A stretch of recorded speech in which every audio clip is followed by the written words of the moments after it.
Je suis Maude et tu écoutes l'épisode 37 du podcast « S'élever en même temps que son enfant ».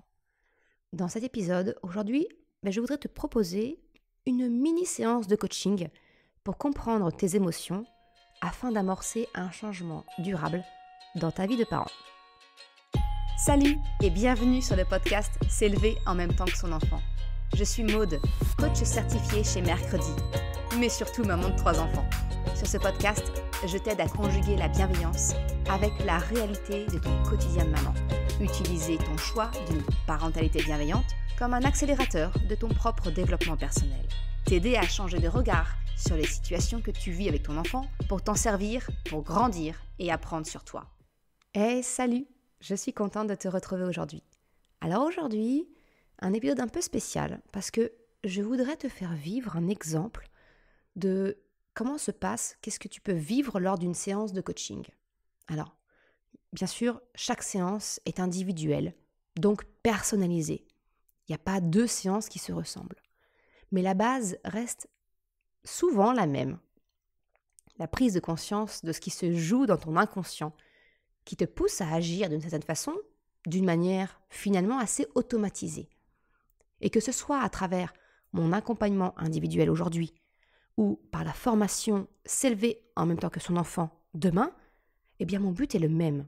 C'est t'amener à prendre conscience de tous ces réflexes, t'accompagner dans leur déconstruction pour reconstruire à la place un modèle que tu auras choisi et qui amènera une vraie différence avec ce que tu vis dans ton quotidien aujourd'hui. C'est cela, t'accompagner dans ton développement personnel.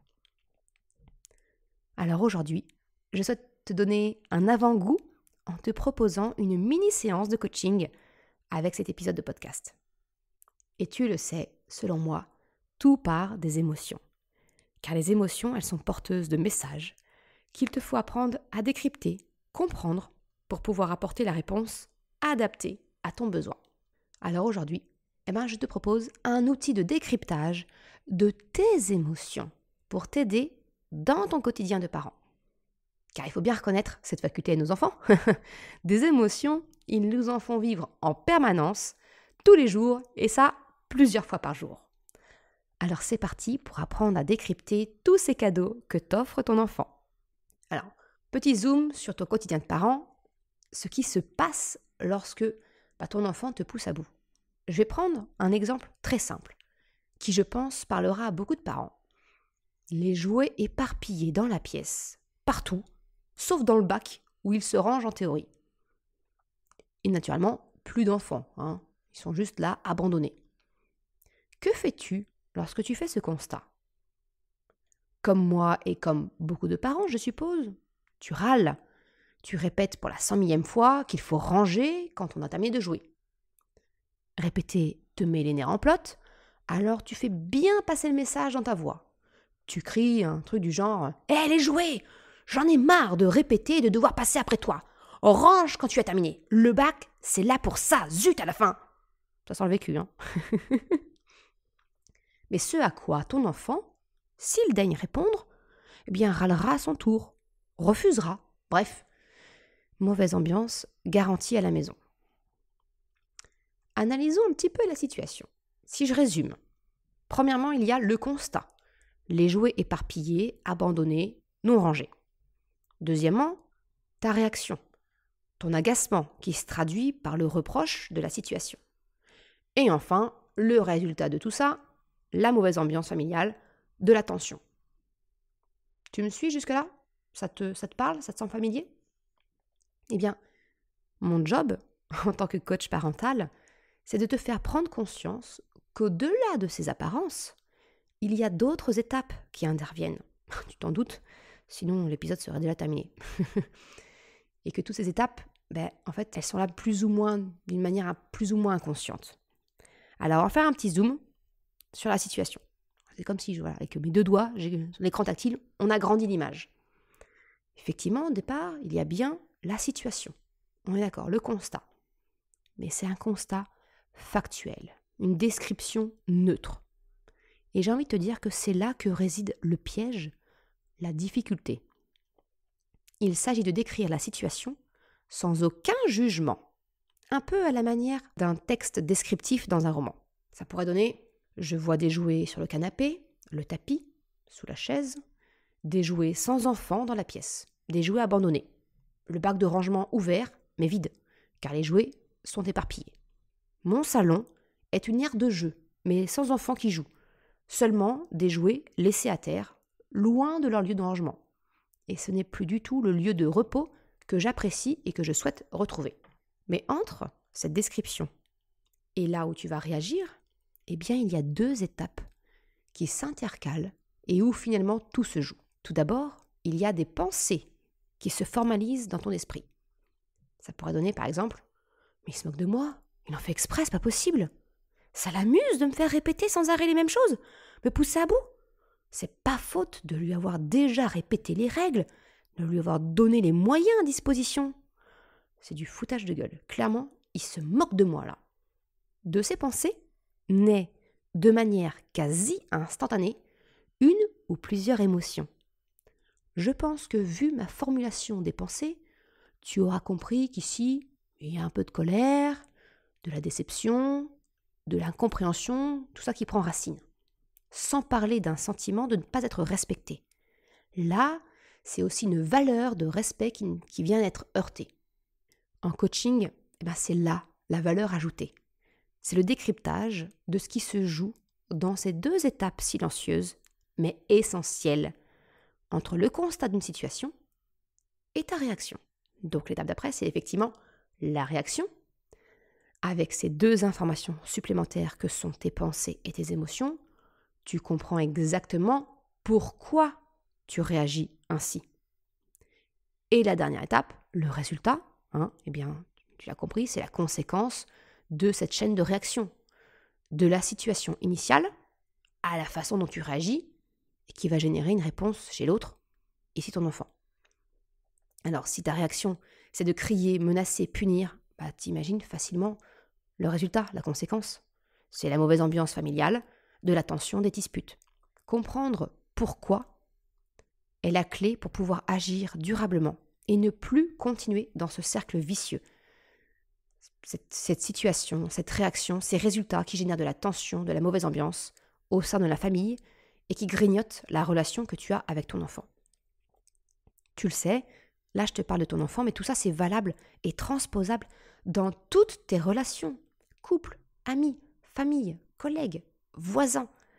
Cet outil de coaching, cette mini-séance de coaching que je te propose, tu peux la décliner dans toutes tes relations. Mon but, en tant que coach parental, c'est de t'accompagner dans les prises de conscience et la mise en action. Car si tu veux voir un changement réel et durable, c'est sur la racine qu'il faut agir, pas sur le résultat final qui est ta réaction et les conséquences. Alors laisse-moi te présenter un de mes nombreux outils de coaching, la chaîne de transformation humaine pour comprendre et utiliser tes émotions afin d'amorcer un changement durable dans la relation avec ton enfant et l'ambiance à la maison. Alors c'est aussi un outil qui est connu sous le nom d'une coach qui en a fait sa marque de fabrique, le modèle de Brooke Castillo. Alors si ce modèle porte son nom, ce n'est pourtant pas elle qui l'a inventé. Mais le but de l'outil, que ce soit qu'on l'appelle chaîne de transformation humaine, le modèle de Brooke Castillo, le principe est le même, une meilleure compréhension des émotions pour pouvoir travailler à la racine et parvenir à une transformation profonde et durable, afin d'obtenir le changement auquel tu aspires.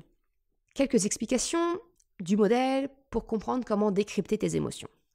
Apprendre à décrypter ton émotion, c'est savoir partir d'une situation récurrente qui te pose problème, décrypter tout ce qui se passe, tout ce qui se joue dans cette situation, pour en comprendre les rouages et pouvoir agir dessus afin de sortir de ce schéma répétitif, ce cercle vicieux. C'est la prise de conscience que le résultat que tu obtiens découle directement de tes actions et que tes actions, ta réaction donc, tes actions sont elles-mêmes en lien avec tes émotions qui surgissent suite à tes pensées. Pensées qui sont le reflet de ton interprétation à une situation donnée. Alors si on va être un peu plus clair, tes pensées, eh bien c'est un filtre de couleur avec lequel tu vois la réalité factuelle, les faits. De cette interprétation, et tu sais, j'en ai déjà beaucoup parlé, les interprétations, les distorsions cognitives, ce sont des pièges dans la communication avec ton enfant. Mais de ces interprétations, donc, naissent des émotions qui vont te conduire à une réaction et donc à un résultat. Si tu es visuel comme moi, je te mets un petit schéma pour vraiment résumer cet enchaînement de la réaction en chaîne. Je te mets ça dans l'article qui est associé à cet épisode.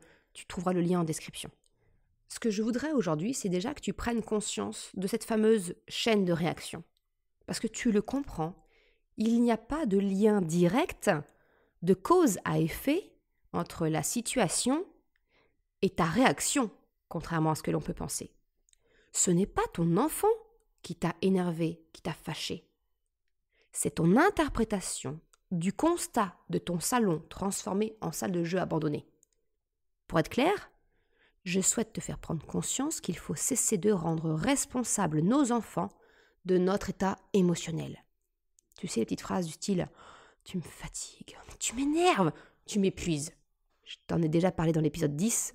Range la mitraillette à tu. Elle te soulage peut-être sur le coup, mais sur le long terme, elle est vraiment nocive pour ta relation avec ton enfant et avec l'autre d'une manière générale. La responsabilité. Tu n'es naturellement pas responsable de ce qui se passe dans ta vie, mais tu portes seul la responsabilité de comment tu vis ce qui se passe. Tu as le pouvoir de choisir, de décider comment tu veux interpréter la situation. Soit tu continues comme aujourd'hui en conservant tes lunettes teintées qui génèrent tes réactions automatiques que tu connais, avec le résultat que tu connais. Soit tu changes de paire de lunettes, tu t'ouvres à une autre interprétation pour générer des émotions différentes et donc réagir différemment. Et c'est cela qui est intéressant dans ce modèle, dans cet outil de coaching. Tu n'as pas à subir les situations, tes émotions qui accompagnent ton interprétation de celles-ci. Tu peux les utiliser pour grandir, apprendre sur toi et réagir différemment. Tu as ce pouvoir. Alors, laisse-moi t'accompagner pour l'apprendre. Alors, on va faire un petit point sur justement les 5 éléments qui composent la chaîne. Je te propose de les rebalayer à la lumière de ce qu'on a vu ensemble. Premièrement, la situation. Elle est factuelle, neutre. Pose tes lunettes teintées, regarde les faits. Sans jugement. Descriptif. Simple, basique, comme dirait Orelsan.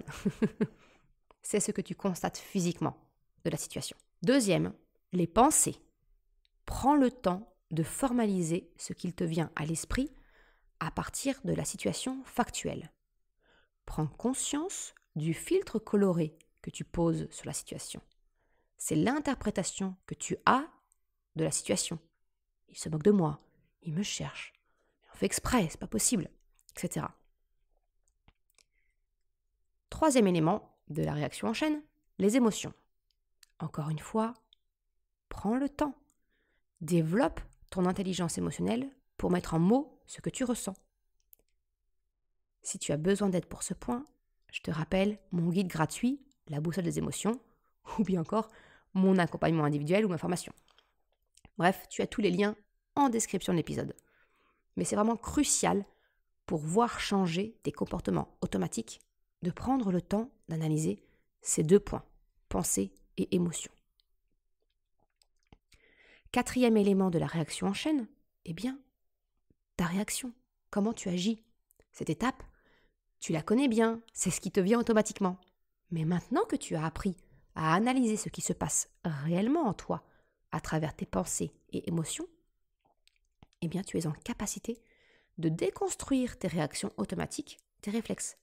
Alors, tu ne seras peut-être pas capable à chaque fois, moi non plus, mais ça va devenir de plus en plus facile au fur et à mesure que tu apprendras à faire le point sur tes pensées et tes émotions. Encore une fois, s'il te plaît, sois indulgente avec toi. Laisse-toi le temps d'apprendre. Ton enfant n'a pas appris à courir immédiatement. Il a d'abord plus ou moins rampé, s'est mis accroupi, il a testé ses appuis, il a fait du longe-meuble avant de se lancer, marcher, prendre de l'assurance pour enfin courir. Eh bien, c'est la même chose avec toi et ton intelligence émotionnelle. C'est un muscle psychologique qui se renforce avec le temps et en le travaillant. Et le dernier élément de la réaction en chaîne, tu le connais, le résultat. Comme tu as décortiqué tes pensées, tes émotions, que tu as agi en conscience et non plus par réflexe, eh bien la conséquence, elle est différente. Et c'est ainsi que tu sors du cercle vicieux, des schémas répétitifs. Parce que d'une situation donnée, tu as analysé ce qui se passait en toi. Tu agis en conscience et donc tu obtiens une conséquence, un résultat différent. Bien sûr, sur le coup, c'est difficile de décortiquer tout ça, hein.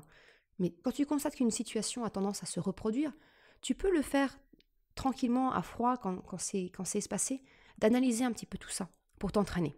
Alors, si je reprends mon exemple de notre salon qui est devenu une aire de jeu, on va le redécortiquer à la lueur de cette connaissance, de cet outil de coaching. Premièrement, je vois mon salon transformé en salle de jeu, abandonné par les enfants. Des jouets éparpillés, non rangés. C'est pas le lieu accueillant et reposant auquel j'aspire. Je me rends compte que j'ai l'impression que mon enfant se moque de moi. Mais je sais, en mon fort intérieur, que c'est faux. Il ne l'a pas fait sciemment. Simplement, c'est un enfant qui est un enfant. Il vit dans le moment présent, il a joué, il est passé à autre chose et il n'a pas réfléchi avant de passer à un autre jeu. Donc déjà, je suis dans une émotion de compréhension vis-à-vis de mon enfant. Je ne suis pas sous l'emprise de la colère ou de la déception.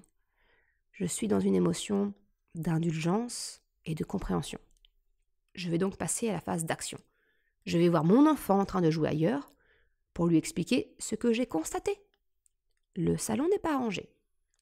Comme je suis dans une émotion de compréhension, je suis dans la capacité d'agir plus calmement et de m'exprimer de manière positive. Je peux rappeler mon besoin et la règle. J'ai besoin d'avoir une pièce accueillante et reposante, ce qui n'est pas le cas avec des jouets éparpillés. La règle, eh bien, quand on a terminé un jeu, on le range pour passer au suivant. Et je suis même bien disposée, donc éventuellement, je peux proposer mon aide à mon enfant s'il m'accompagne. Ou alors, ça peut aussi être que je suis bien disposée et j'accepte d'attendre qu'il termine son jeu en cours pour ensuite revenir dans le salon rangé. Qu'importe le compromis trouvé. En fait, je suis dans la capacité de chercher ce fameux compromis avec mon enfant. Ma réaction, tu la vois, elle n'est pas du tout la même. Le résultat, eh bien, comme je m'exprime d'une manière calme et compréhensive, je suis, j'ai envie de dire, émotionnellement ouverte, eh bien, mon enfant le ressent. Il ne se sent pas jugé, blâmé, grondé, non.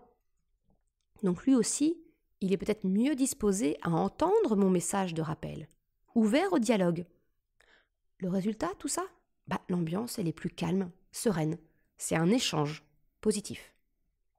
La conclusion, eh bien finalement, c'est que le levier de transformation de la relation avec ton enfant, il est en toi. Tu vois, même situation de départ et résultat opposé. Qu'est-ce qui a changé ? Eh bien, ton comportement, ta réaction. Et ça grâce à la prise de conscience de ce qui se jouait en toi. C'est la raison même pourquoi je ne te donne pas que des conseils pour faire avec ton enfant. Non. Pourquoi je préfère à la place t'accompagner pour changer, adapter ta façon d'être avec ton enfant. C'est pas faire, tu vois, c'est être. Le levier le plus puissant selon moi pour avoir une transformation dans la relation avec ton enfant, il est en toi. C'est pour ça que j'allie le développement personnel et la parentalité dans ce podcast, mais aussi dans la formation S'élever en même temps que son enfant. Alors si toi aussi tu en es convaincu, eh bien tu peux rejoindre la liste d'attente de la formation en t'inscrivant, en suivant le lien dans la description. C'est sans engagement, mais par contre avec des surprises à la clé, parce que quand j'aurai avancé un peu dans sa conception, je pourrais t'en partager encore plus et j'ai déjà prévu quelques surprises aux personnes qui se seront inscrites. Alors attention, je voudrais apporter quelques nuances quand même par rapport à cet épisode. Je ne te promets pas du rêve de la magie. Tu le sais, je ne crois pas à la magie de la parentalité bienveillante. Non, Non, il y a des jours où tu seras en mesure de faire ce travail de déconstruction, et d'autres pas. Il y a des jours où ton enfant sera lui aussi dans un bon mood, et il sera réceptif à ton état émotionnel ouvert et accueillant, et ça pourra se passer éventuellement comme décrit.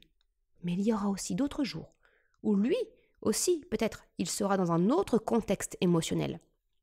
Peut-être que il se sera disputé avec son ami, il n'aura pas réussi comme il le désirait son dessin, son jouet, il se sera chamaillé avec son frère, sa sœur, son père, peu importe la raison.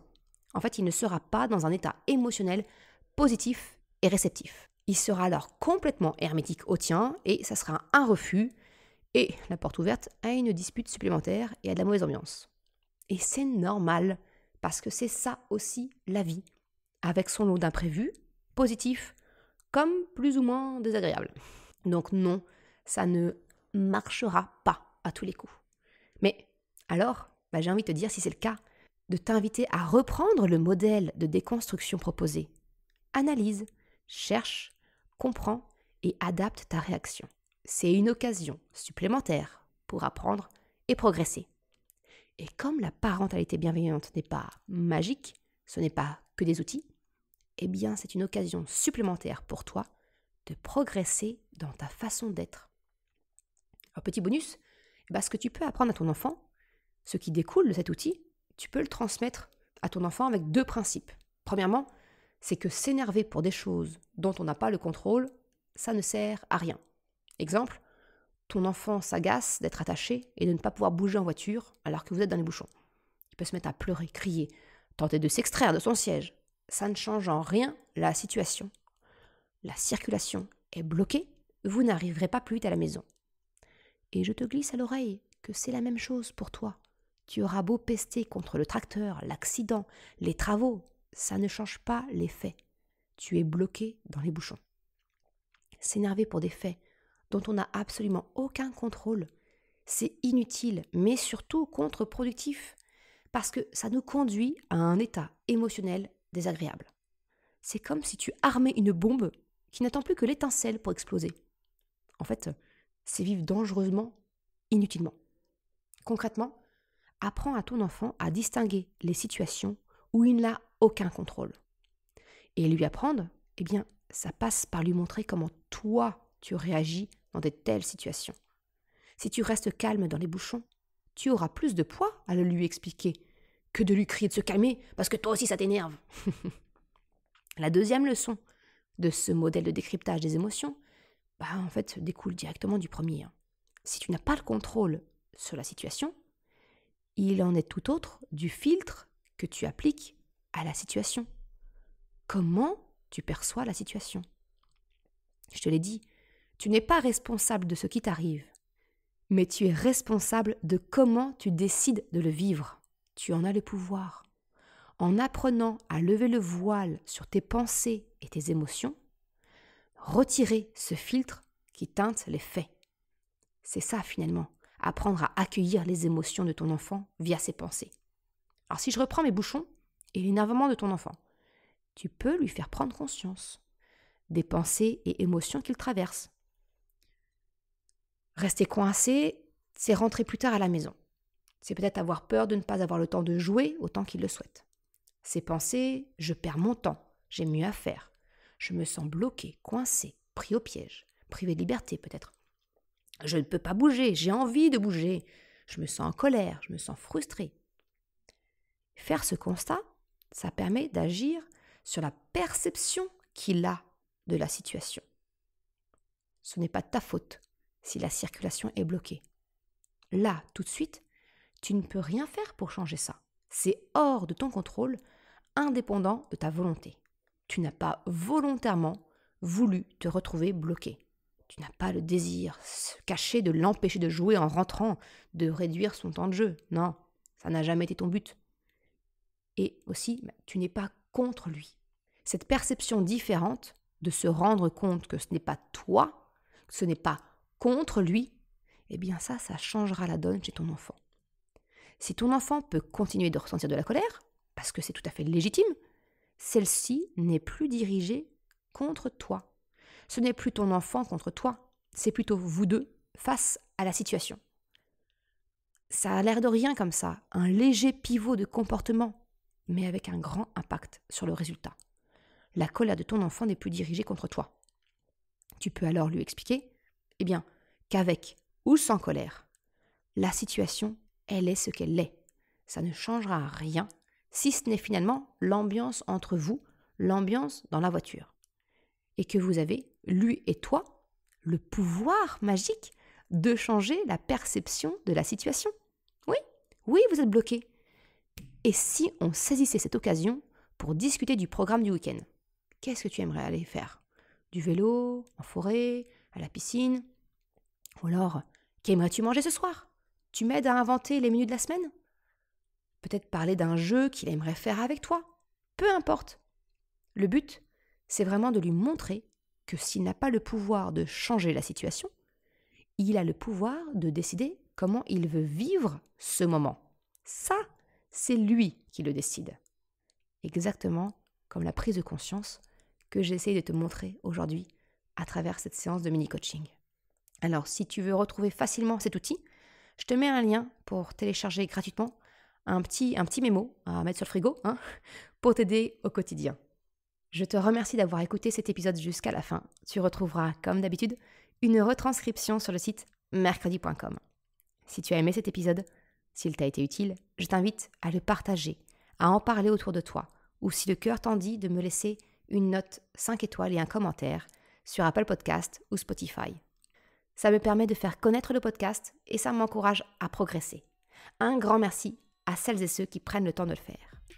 Je te souhaite une excellente journée, après-midi, soirée, quel que soit le moment où tu écoutes, et je te dis à la semaine prochaine pour un nouvel épisode. Ciao!